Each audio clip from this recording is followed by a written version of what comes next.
Sa buhay, minsan mahirap maging ikaw. Gustuhin mo man pero sila hindi maintindihan. Minsan sa tingin mo tama ka naman, pero sa paningin ng iba, mali ka.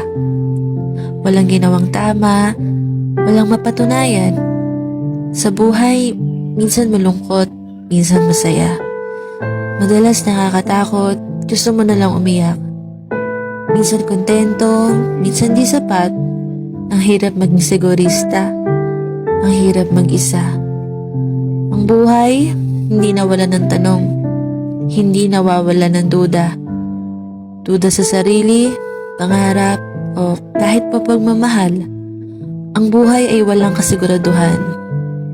Pero sa totoo lang, sinasabi ko sa'yo, ang buhay ay napakaganda.